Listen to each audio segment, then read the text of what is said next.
I luma nei, whamulmole lava.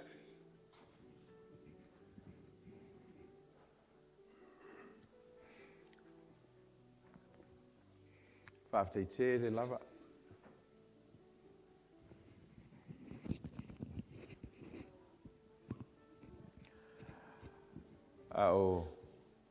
O tō ngai mai, wa ailau tuspa ia ma se whasipepa o no mawhai, o na tu ia wha maunga o tātou whasoa o le tāo nei. Ia whaaftei atu o le ona o le pokalame nei ta o le aonga. Ma fuanga le wala o tua i so mai. E whai whaatasi le tātou wa onga nei le tae au.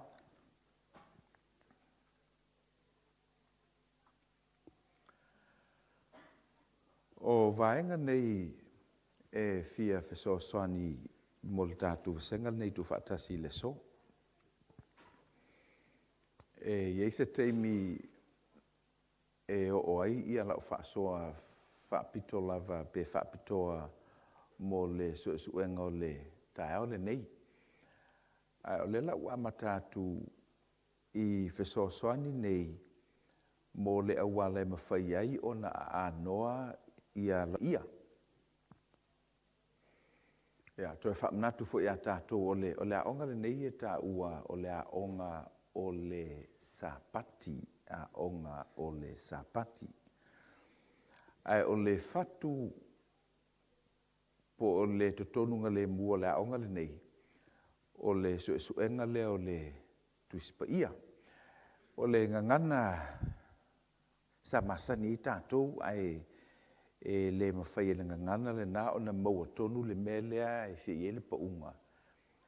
E masani on tātou whaapea o le suenga o le sona. E le o ato toa le lei ia le sa o le whaonga ina le nā o le whaamtalanga nasa tātou masani ai. O le ngangana tonu ai te tauana pa uai ai alupotea o le suenga o le tusipa ia. O le Bible study. Ai leanga ua masani a tātou le whaamtalanga lea o le suenga o le sona. E ieila ia le tā ua o le whaasoa lea o te whaasoa atuai. O na a oola i le tae o le sapati. E te leto e whaonga ina ia le tusi a onga le ta ue tātou o le sona. O le tusi le na e au ngā mo le vai asosa. A le tae o le nei, e eli mai tātou i le tusi pa ia. La leo tō mau mai a. Te tāwhi mai nai meia wai fōringa e le tāua ai tāua. O le fatu o le aonga o sapati wai e isi o na whaatinonga. O le aunga i o la aonga o sapati o le suenga o le tuispa ia. Lau tusi a onga le nasa masanin ta ue tātou o le sona. E ofo i le ngana i le whaamtalanga le nā, o le ngana tuai le nā. O le whaperitania o le lesson pamphlet. Whai e te tila sila totoa tulo, sila totoa ia ioa i le tātou tusile Samoa. Na iei le tumutumu ai lunga e leo se lesson pamphlet. Na alo iei upu ia o le Bible study guide.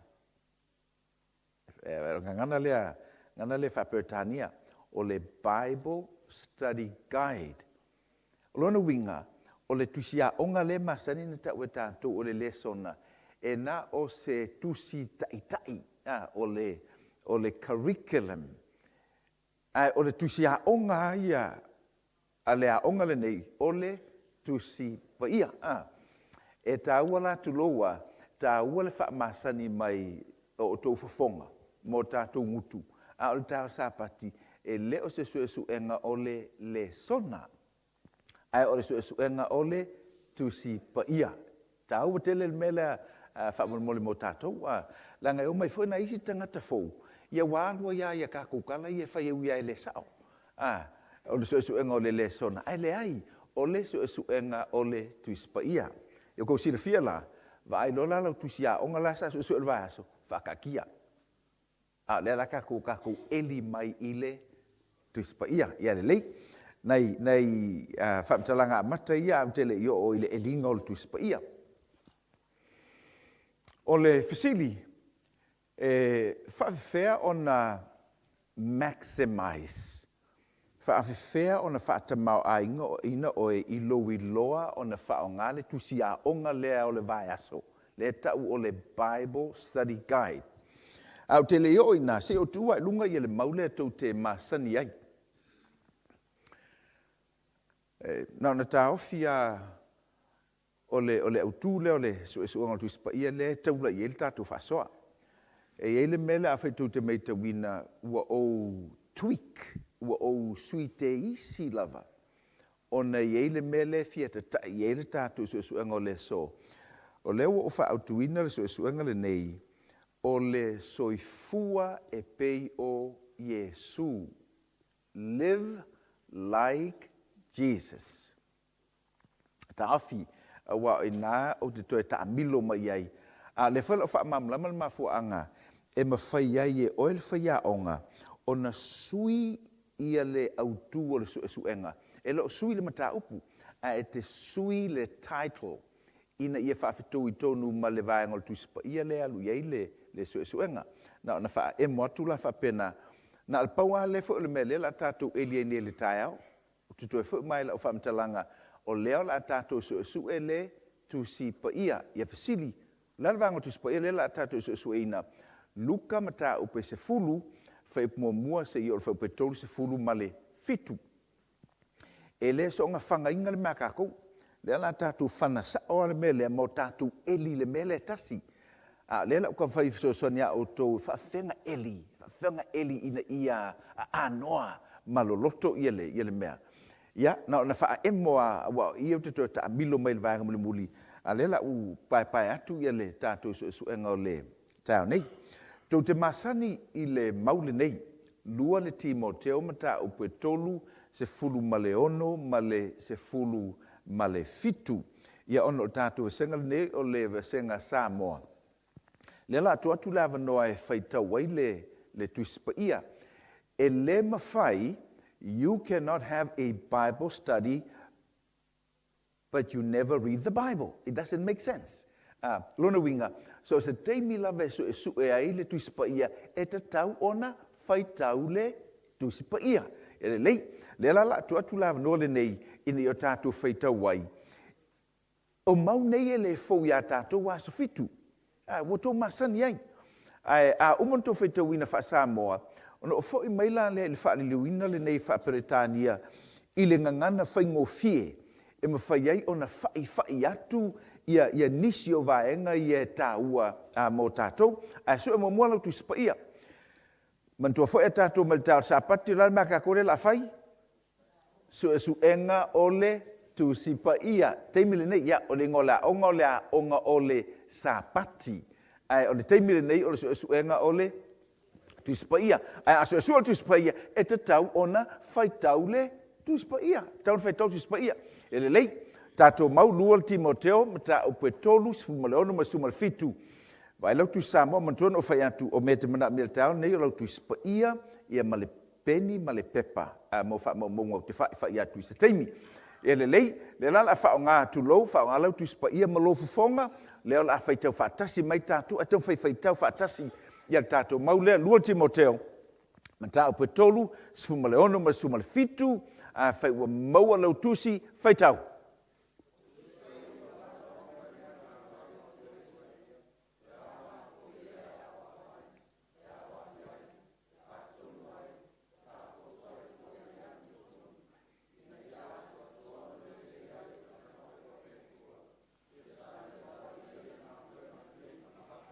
Amene malo ma nei e tele whaitau tātou senga o tusi pa ia umalava. I le ngangana e leni na tusi ai le whenga inga fōu. E whaapea o le tusi pa ia o le manava lea a le tua. O le fina ngalo lea o le tua. O le upu lea a le tua. O le whaalinga lea a le tua. Malo, O te loa mwhentu whaitau mai ngan whaperetania. Wo whaongaina le whaaliunga le nei o le New Living Translation. Ona e manino ia I le ngana whaperetania ia mea ia tā wailtu ispa ia a whaia ma whaiai. Se o tō whaitau whatasi mai ngan whaperetania ia le tātou maulea lo lungo le I le New Living Translation. Se whaitau whatasi. All scripture is inspired by God and is useful to teach us what is true and to make us realize what is wrong in our lives. E tau whina. Whamai o le tusipa ia, e au ngā lea e ao ai ia tātou, ia mea e sao malelei. Ma whae loma i e fwoi, mea e whae leo lelei o tātou o langa a. Manino lelei e le whae leunga whaperetania, uto mō mele mafuanga, te mana e whae ngā mō te mele nei ngan whaperetania. Ia so tātou whaitau it. It corrects us when we are wrong and teaches us to do what is right. Sumalfitu, God uses it to prepare and equip His people to do every good work. E le ngata e whaalelei e lava tātou. Ai mawhai e fwoi o nā o ina I tātou ila tātou au nanga male tautua. Ila e kālesia a le tua. Ia o le fasili la. Tau te mantua le aonga le mea kākou a o fasili e mwhentou tali mai. E mā neia la le mele tau mai e le whaitonga la tuispa ia. Mā neia a. Alo? E le vai lalo peni le la tusi lalo ia mene e wha. Le la o wha liwatu a tusi lalo. O mafua anga ne e tā waile su engol tuispa ia. Ia ua man tātou whaitau le maule e lua Timoteum tā ope tolu. A lea lau tau whai e sei atu ia aso I e tolu e whaamautu waile au ngā tuispa ia. Mua. E mwhauna e tusi lau whaperetania lea lau mori atu wha Samoa. O le sueino tuispa ia. O I nei e mawhai ai o na o tātou maua le mafutanga ma le atua, ma Yesu. O I nei lua te whailoa I ai ma Yesu. This is where you meet Jesus. Mana tua fwoi e lo I Yesu, le teimile nei laulangi a. Al fasiri la, e whaafewheo na tātou I loa Yesu. Mua, ina ua mawhai o na tātou whaitau masu ele tuispa ia. O I e lua te whailoa I ai ma Yesu. Ua le lava tātou teimi, e mwhai na e whaonga ina le tala I le luka mata upu e luas fulu ma le tolu. O le tala e whaatatau I le awa uli o le toe tu o Yesu amtanga o le luka e luasu ma le tolu ua toe tu Yesu ai o le uli o le asosa. Lena sa vavali e Yesu ia maso e to olua ua foi ilo la nuu e ngoa o e mau. Ilo la whaanoa noa ai amata o na tala noa Yesu I le vaenga ia I valo anga o le tuispa ia. Ai fiua Yesu e tala noa atu la wali ia. Ai leo mawhai o na maua mai e la wali ia. Se o tala ia o se e mai e Yesu o le tuispa ia. O tala e whaatatau ia te ia. Lena mafua il whaamtalanga a Yesu. Sole, se magua lua vā lea kele. A wa o lefe mail tuispa ia a umaso ia. O na toi tu mai la le Mesia. O toi fwoi mai mafua anga mo mua ta. Watu suenga tuispa ia. O na o inei e mawhai o na tātou whailoa I ai ma Yesu. Very simple. If you want to know Jesus, read the Bible. O I lua ke whailoa I ma Yesu. O I e te loa ai ia Yesu. Mai tau lua whaonga ina o le upu le whaperetania o le experience. Elena o le iloa I le ulu, I lo whai ai. O I nei e mawaile lua mafutanga. Personal experience with Jesus. Lua. O le sueino tu spa ia. O inei mawhai ai o na tupu le tangata ilona o langa whaaleanganga. Se tasi o ata matangofie o le tu spa ia. E whaatusaina le pe o le mea ai. Na o maua wa fionga o na o ai ai lea. I le soifuanga nei le tino, a ai le ai e te oti,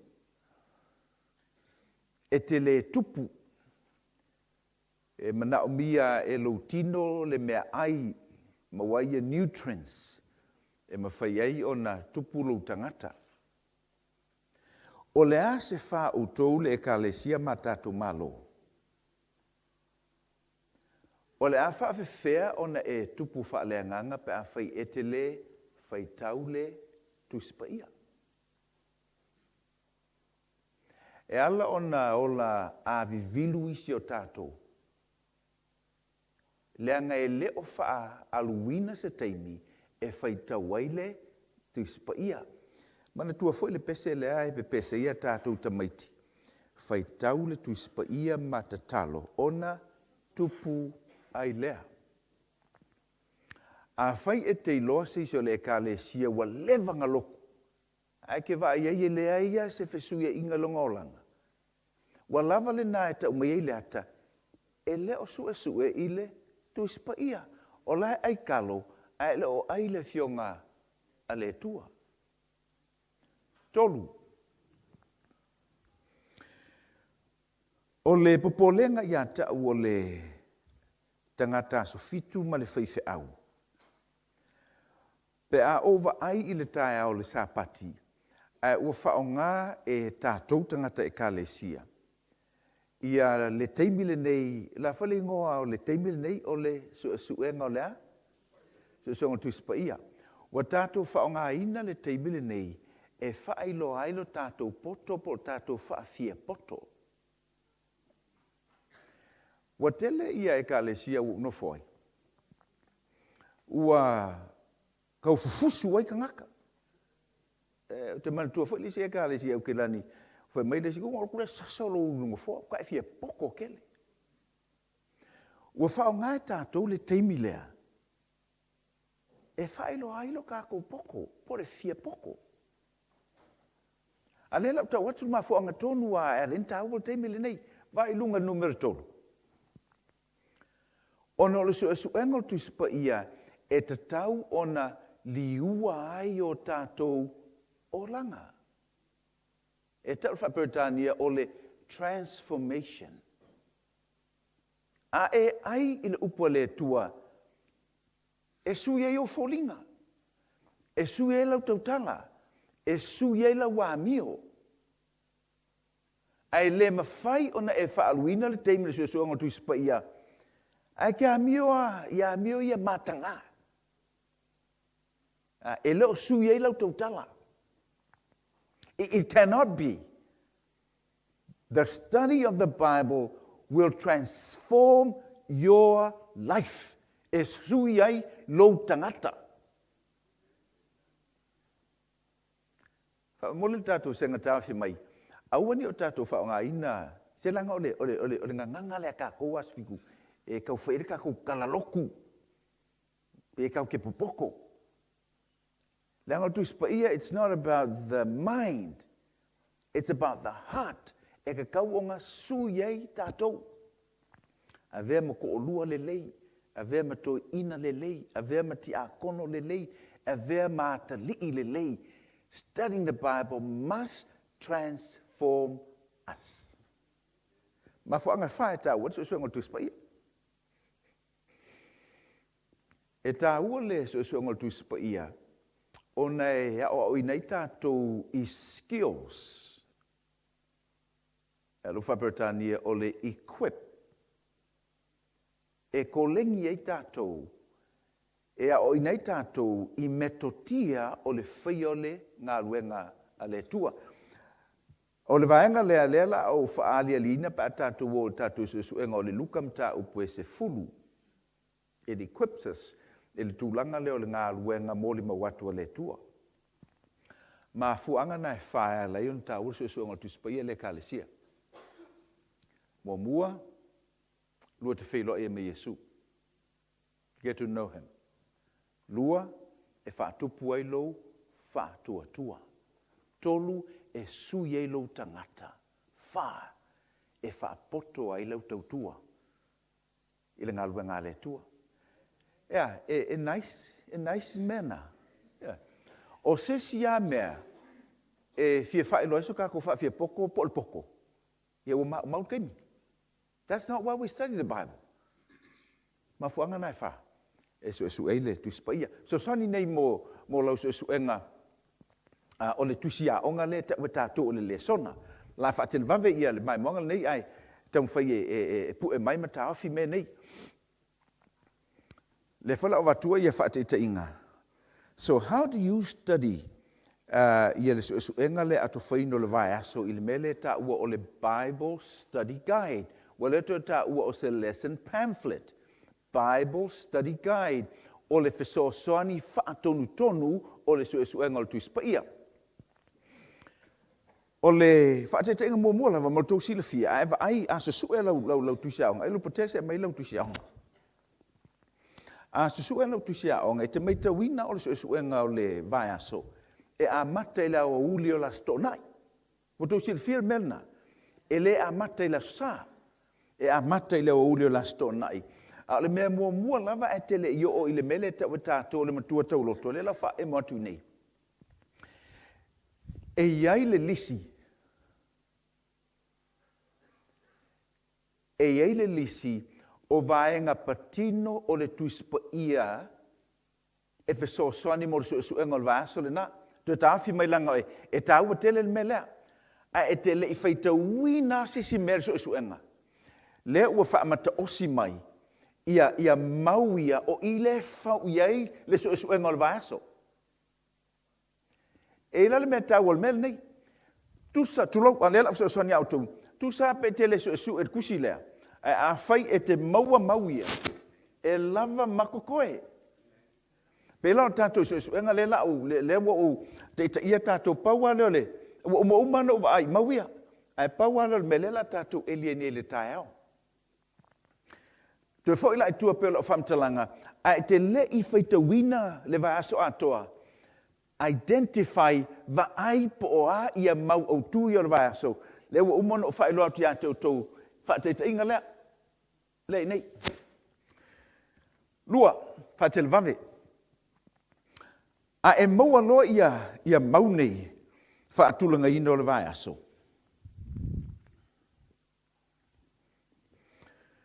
O le awala nei o te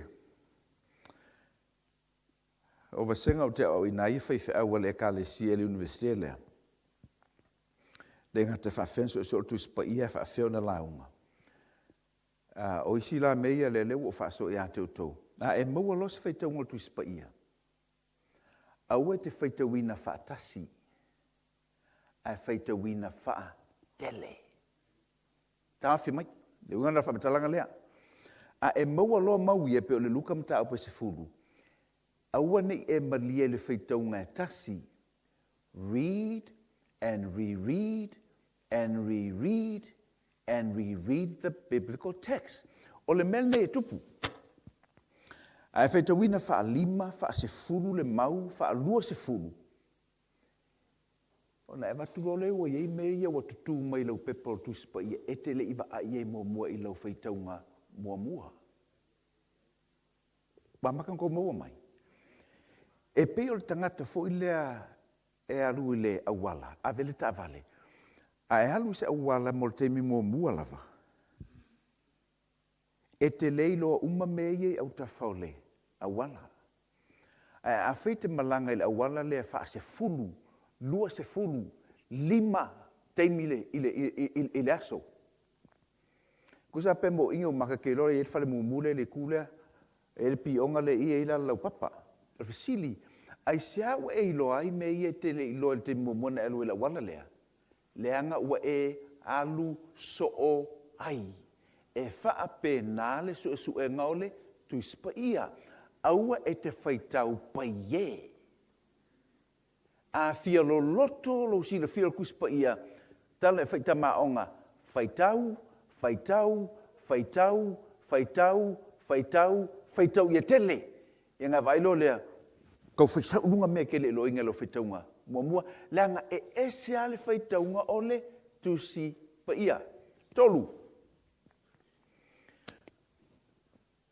Whaitau ia le tusi a onga lea. I le whaitaunga e tasi. Le ua whaaso atu ia le awala e wha oai nai ia lau suenga. Va ai ia mau autu, whaitau mau autu ia whaaselau. Whaitau le tusi a onga lea, e le whaitau na o le aso sā, po le aso mfua, a whaitau umala vel te me tasi. E se sa tato senga tamai, ala me leina e mana a whaitau le te me tasi. Le vaso atoa. Why? Why do you do that? Ina ia e iloai le ata, te le ata atoa. Get an overview o le whainga malanga. Tā ua le mea lea. Ilo le mauolo mate le metasi. You need to get the big picture. Le ata te le. Fatua e alo le whaitau vaenga te tasi e lupatea. Kai olo le la songfua, aso lua, aso lulu. Ai ua o alo whaikau. Langa ua umanga e vai i le mea. Mea ke le. Se tasi o mea tā ua. A whaifutu te tā awhi mai. So suenga lava o lea ongor sa partia le kalesia. E iei foi ma si itanga mai i tustusinga le lo matua o tātou ainga. Kau ke lor kako lo makua. Sa nofo i tawhatafo mela i kako University Australia.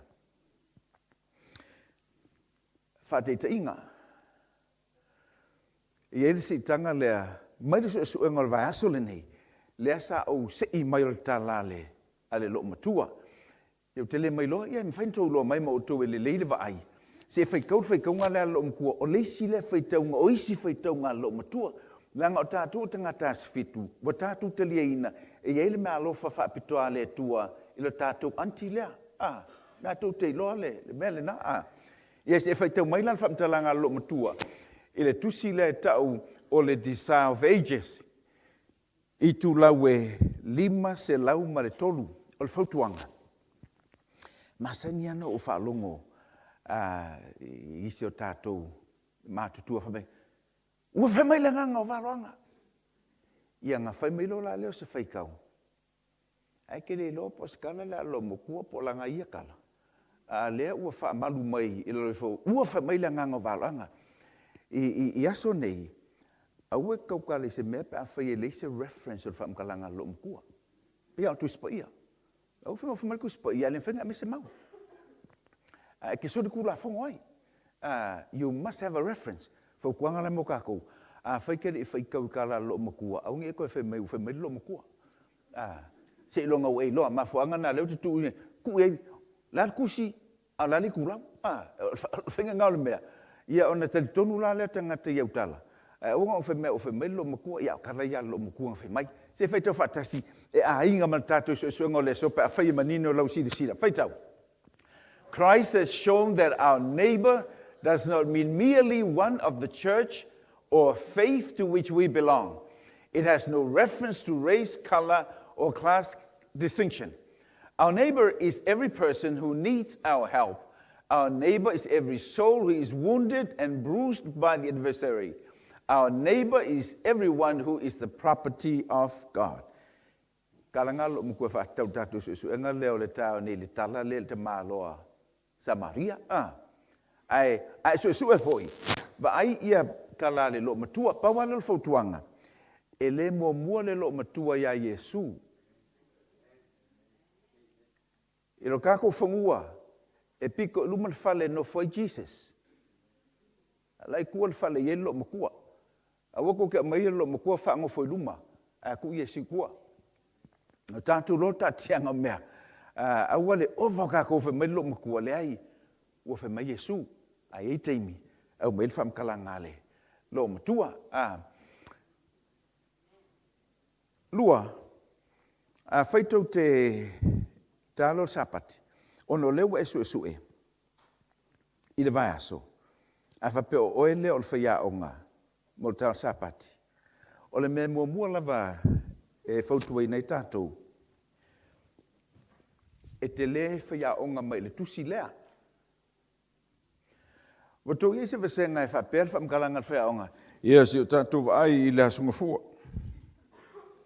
E kā le longo lai a ia kā kou le asunga fua po le asolua. This was never meant to be the tool for teaching Sabbath morning. O le tae au le sapati, e te whaonga ina le mero o ta ua o le outline, tusi le lei, i al vaa o le suenga, ini fasi pepa pe tasi pe lua. Ona e whaia onga maila le melea, e uma wharikaimi, a whaifo mo le mea, langa leke muli le outline lea, a whakalu i, vaso uma e la sunga fua le mele i o las whaleile. E lei, whaia le mele ke whaia onga le kao sapaki, leo te whatuai, ka kia kusi lea, ka kualu i le tuispa ia lei. Whautuanga mulimuri nei mo le tau sapati mo ele te whaia onga. Ia ona o lo le tātou suenga o le so. Leo e lunga i. So swani mo whaia onga wha te le vave lava. Se o sile, kalango mai wala ka kou vasengal nei. O anganga i ka kou mei o whai ali o ka kou i le ka kou suenga o tau nei. E nice. Malo, yeah, nice. Malo. O mei e leo te au i nai whai whea wale ko ka ong fua ingi kai au dia. Ia malo. Me mua, lena ufa e moa tu mua. E ke le muli i le autura ia i le suenga. Create your own title. E whetau i malemele te fia i e suenga. Tau te mantua lela o ave tua i, koe fo e kua whakere vave. A wa ole autu le ole title le ole vaso ngei mission in Whaperetania, mission to my neighbor. A leo sui Erika, ole autu le no whatu tātou te suel tau le nei live like Jesus. Fasili, can I do that? Yes, you can. Ole autule sa uli tusia onga. E na se feso soni mantua fole ngol me ole Bible study guide. Le fa pe ola sa ye ole me anga ke why no. It's only a guide. Sue oi po ferme yele po unga. Le la usu Erika le tu motao le nei soifua pe o Yesu. Can I do that? Of course I can. Ono te lole me le la wil tatu suenga. O le so, ia tu avatu ia so soni mo whaia onga.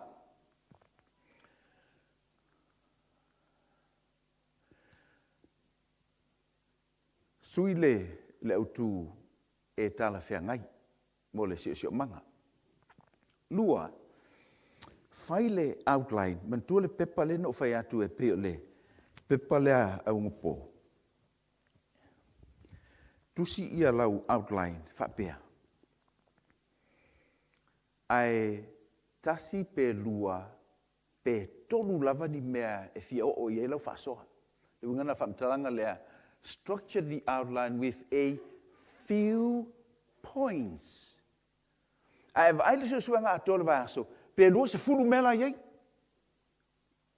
O la whawheonga e ka kawinga me ie, lua se fulu ngā le awhaikula ka al sapaki. E lema whai. Lona winga, va aina ni mea pe lua pe tolu e sei mai. Wa paua yo me e ba fai ona fatelo noina i le teimi pu o tae ole sapati. Tusi le outline a wa lava le tasi pe lua pe tolu. A tele loa. E wa ngumi le mafau. E le mafau anga e ta wa le mea o le tolu. Wa o ina ia fefe awa lako launga po songa kuspa ia. O le whamtalanga i tangata su il mawhauwhau, e mawhai alo mawhauwhau o na tā ofi ngō fia me tolu, a to wol tu spa ia. Tolu me tā waile sapati, malolo le tua, whapa ia ina, la malisi mea. tolu tasi, po le tasi tolu, angelu e to tolu. O meia le accidental, ona ua sila fia la kou ia e so fai ai. E fai ngō fie ona e taofi mea e tolu. A tusi lalau va alea. Tusi ngā kolua mea kan fai kuri.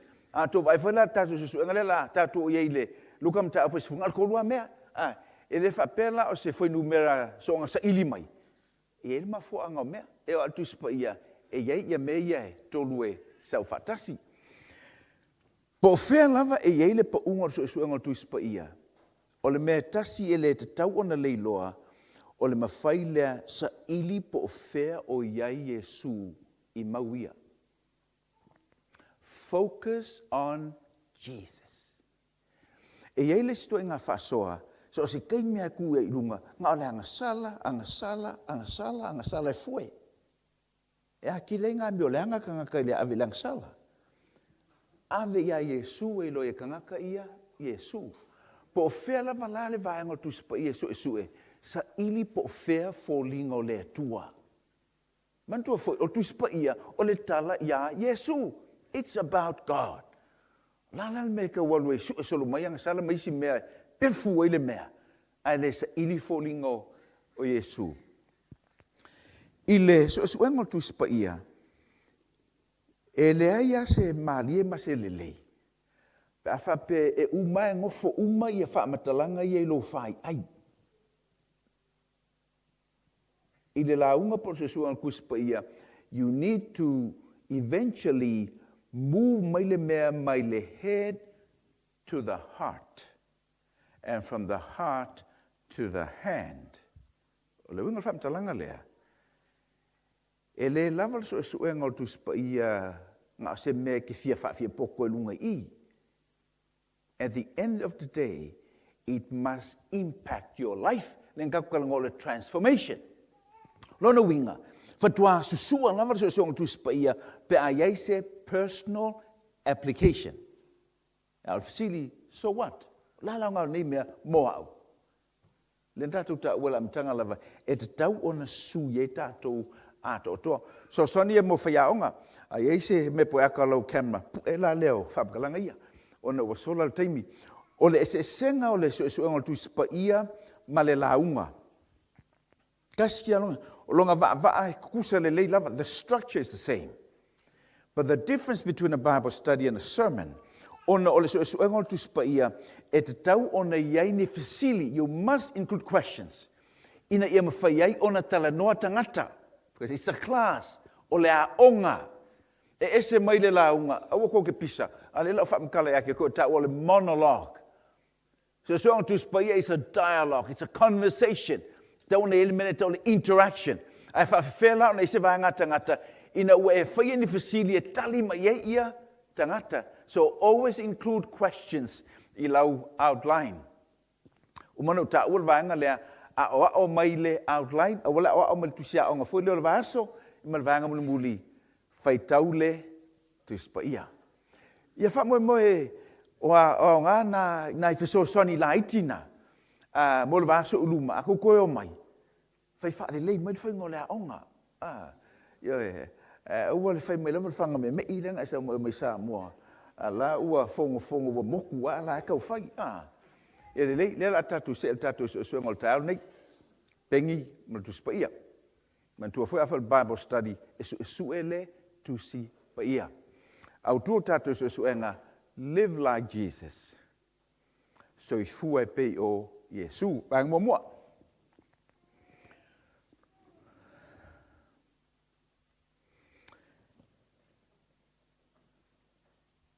O te lol mele la tato tini ai. Tato te tini le tala fo ile sa Maria malana asini. Boko si le fia.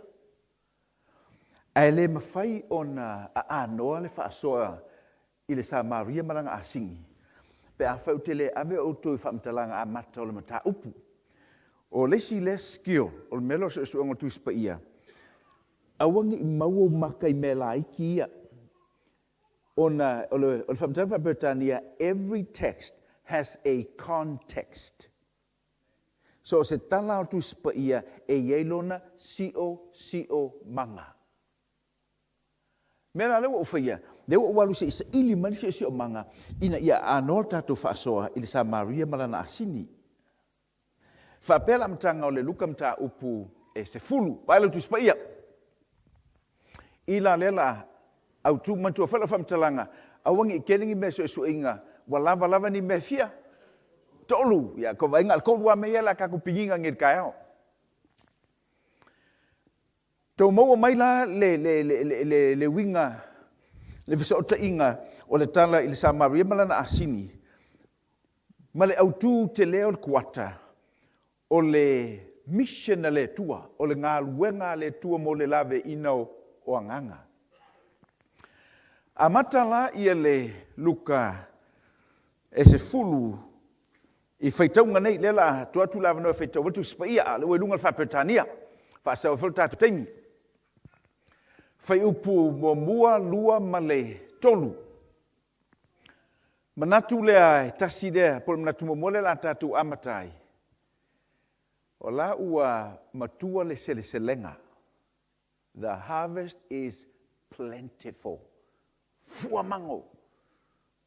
Fua ulu fuaka. Fuaka ulu sa mol kemini. O matua le fuata. Matua le fuata. A whapele ngana ale tu spaia. Sa umlau tu spaia lera tatu whaitau le ngana Samoa. Mta upe se fulu, whai upe lua, se upe tolu, whaitau.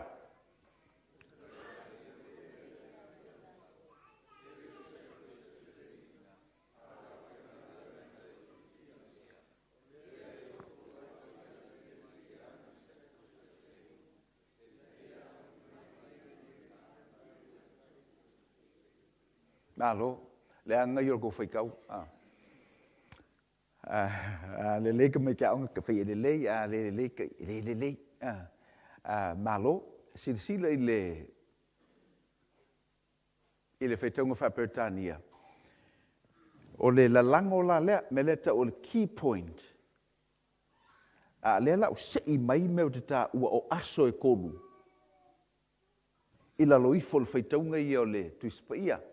A lona aunga le nei, ua matua le fuata. E le inisi o e koli mai fuaka. Ta afi mene I tolu vai vanga pito, lalo na o tu ia ia manatu ia tolu. Kau sir fia meia, o le mele kai pe o se launga e kasila. This is a sermon in itself. Kasi lango ala o ku I maisi me kolu. A ata maila, ia ka fia ila lo a umar sa pakini. Yang arwele e sa wai de si mele o mawau la unga kolu. Ia le lei. Vai le me mua fai upe lua o le whantalanga le nei ua o teimino se selenga ma o lea ua vala au le tua inisi o mai e fesoasoni soasoni mo le selenga tumantua iaso a ia o Samoa aso ia o le leile fai Samoa le utal no atu le ono se fulu sa iei ia I tua I loto whanga. Ia tua ngane o lo tina sa ka umenga o whai kokoa I aso nga. E whai pusa whai. A su o mengisi o lungu e whoswangi le. Whaingo pusa whai ia wa whai ole. Ole kāmai o whai. Hango mai e se risi vanga ngai whaki ma kukongo o pusa lau papa I aso nga. Ole manatu le mai nei. O makua li I le whakoanga. Wo keimi o la sele. A o lea e wa ai mai le tua, po o ai o tātou e fie whainga aluenga, I le sele ina. A e leo ngi au whaila? Sele ina o anganga. Whaoleina mo le malo le tua. Whaitang whapertania le tu te mai tau mai lunga le ie. Whameltala Yesu, the harvest is plentiful. The workers are few. Se or kako ngoi, su mai kama mai fsosongi.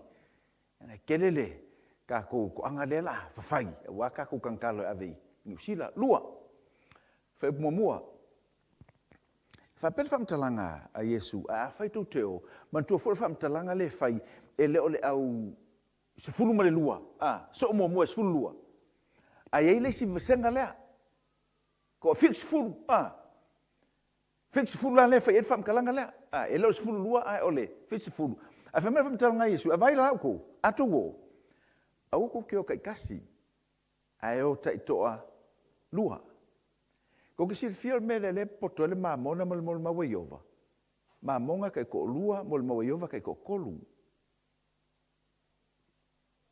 ele vasir vaenga le la fa kol vaenga le kusile ko fe ka wai ma wala tu loa e sile aku leo kai ko lua pe ko kolunga leo kai ko kasi ye fala po pa fe wa batunta mamona ia yo e mateni aso ngelo fale a fa ko sili fo lele wala lo le sili akali mai lesi e ye la la nga leo te to lua po leo te to tolu le wo fa nga ine le upule e ye le malosi to ye male saunga le mu there is strength and safety in numbers kusala po lalo ngau le fia mori mau ai fia muri le fam kalanga Yesu su ese silua te o fatasi au ke alunga o e wa fa si ai oi ko pe nga se si o muku e se so ngia oi tolu e sa wa mai ku spaia mo fo me ku spaia fa me kala ku spaia ola mai fo ngo ma ku ka le se email me le reference fa pe tolu ai no fo ma fa pe ram talanga Yesu o le la o wino o to ai pe ni ma moe e o ile me o lo ia luko la le wingo kala Yesu o le wingo tala Yesu ali o le mele o le moli mawatu e le fai ngo fie. That's a very simple message. Ele ko fa makala fole lo o luko ka fiku ngifo po le ai o le wingo kala Yesu it's hard. E fa si ai ka ko. Ele fengo fie mele o le mol mawatu ia le lei. Ko lu meu ka ko o inga i fetongo tu spaia. Lo vala au le tua monisi e fenga luenga, fianga lue. Lua o te tolua, o te tolu, tolu e le fai ngo fie. E alanga, e nice. Kasi ngā launga kulako. Laku lua. Lo tatu wawa ai le fai upue 5 ono male fitu. E iei le fai tau le nei, a e fai tau manifi iei, le ai ma fuela o whamtalanga. Fai ka maa onga ma kengia onga le fufa te auto, a fai kaurus pa ia. A ua fai tau pa ie fai tau tasi lava. Read it over and over and over again. Tau fai te mana malama the context. E iei le fai tau le pa ie le winga on the surface. Ke le malama wala le winga o le whamkalanga. Ngana fa Britania le fai upue e fitu e whamtalanga la Yesu. Aua le feo ai. Se fai kamul fa Samoa. La fai tangu muri.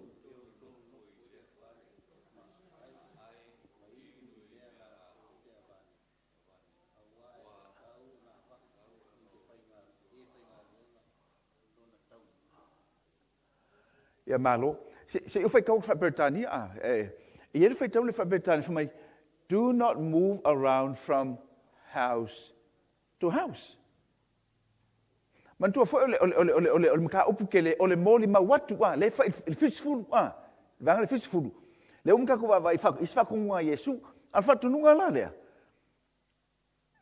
E ka ufika lo mafofo pola le wingo le mea. Fe me auto watu se fale ai fe mai se me inu po se me ai fe matala Yesu ai. Pol poa ai. Ele não vai mais Jesus se poi o lo que fa ko poa ko i o nunca fa sengofia o ko di mele ka ko le ai e ba ko e ele le un fa tanga Yesu mai a fa alo mai tangata talia le fa alo sio o ngai Yesu melo mol ma watu wai fo Yesu mai ko o ka diese me ai le mena to le ma fau Whaongalo mawhau. Ai, i whika whai akua whai mere kofi o lingor kofi. I ngu e kele oki ai.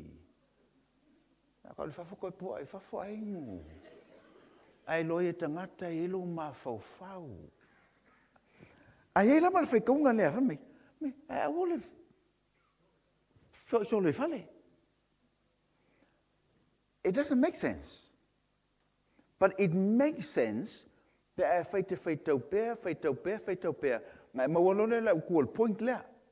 Here's the point. Awal whaana tinati e koe o le sia wasi singa le sia ainga lea.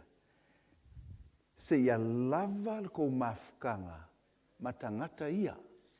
Se o le winga na fautuanga Yesu. Mei awal kope inga le mea. Anga kai whapenga o ko wasa fiku e mga kope le mea. Awal kope le mea. O meio o relationships e fau ngata mai fau umi.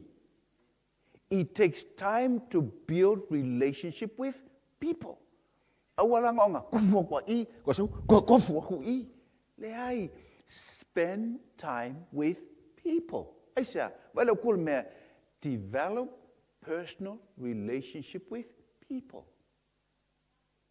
Ole aunga nal fam talanga Yesu. Fai mari. Fa masani I tangata. Awa ao na masani tangata. Al mele mo ka ko was fiku la ka ko kopia fo le ngal fai. I know. Take time.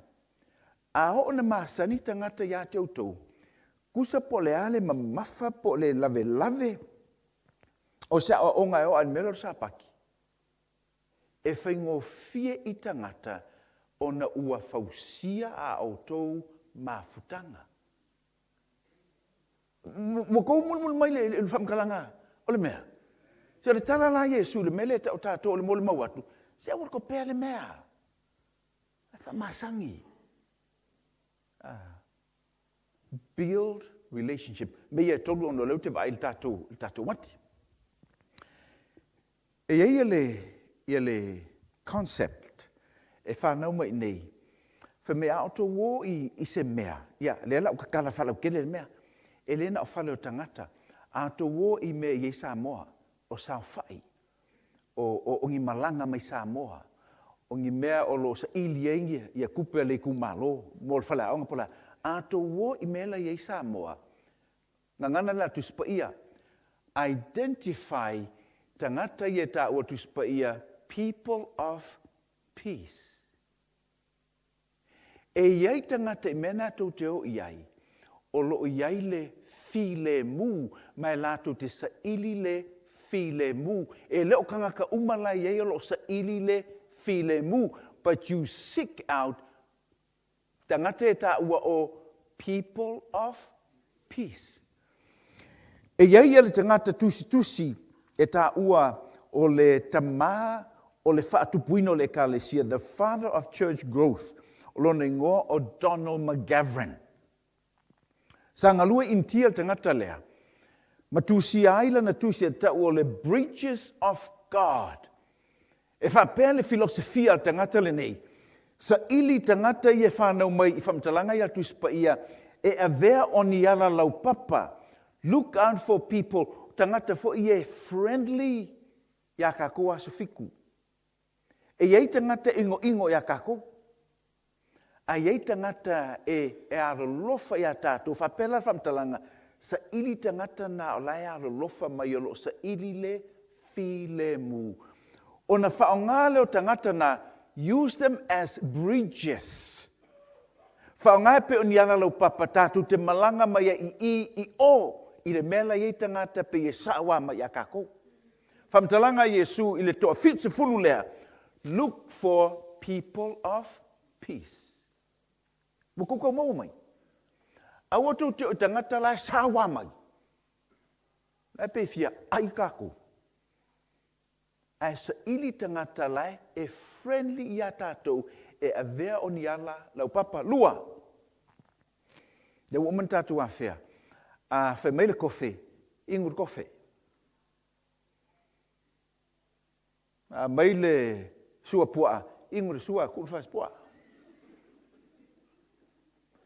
E lo de teimi lea e avero fia kalaloku. O le mele mana mia build relationships. Ko mo mai. Se vai fe ko fu ingo fa ko e pua le ke lo fa ko e pua. Fa ngalo ma fa fa. Poral mele au mai. Ai, e loai ete faa alo.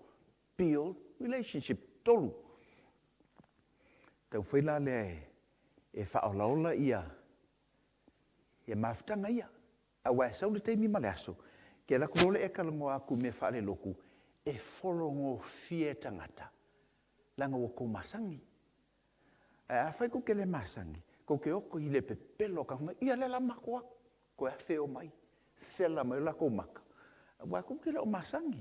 You've got to build relationships. E nice. O kila kakula ngai luanga o ma. Ko. La whai fol maka ko. Ila le la pa u yeile au tu le no whaongaina.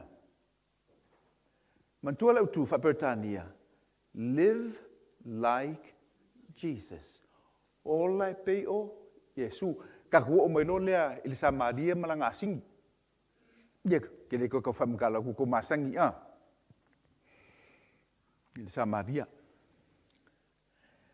A tu si fina alan whamtala Yesu mele ta or context. Na alan whamtala Yesu ia tala lea ili Samaria malanga asingi.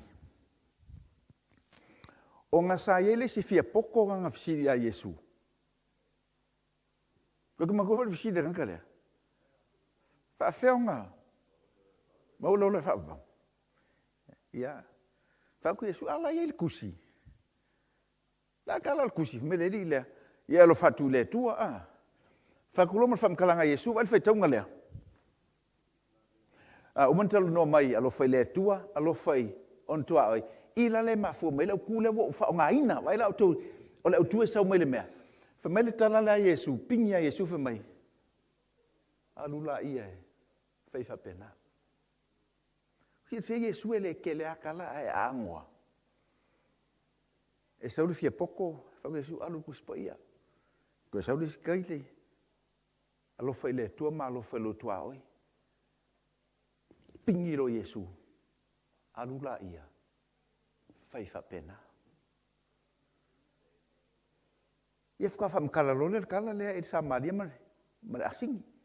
Ale mafua anga le kala i Samaria male asingi. O fisiri la. Ala wala nga pinga Yesu whaku. O nga maua Yesu whaku. Go live like that. Ala wala ia whai. Whai le melna. Ia umal kako kaimi. Vai whamtalanga ia toru. Ia on kako fai folona uma tatu temi malo kako senga. Ko rua aso ye se mai nei me mua. O le tala Yesu alofa i lo tua oi e pei ona e alofa i le tua. Langa ye ngi so kako se o le fia fa mapo i o fa le nganga. Ai ingo luso. E ingo kwa oi. Al kala la Falkala l'apostolo Paulo sole, si al mkwa pepelo al menga.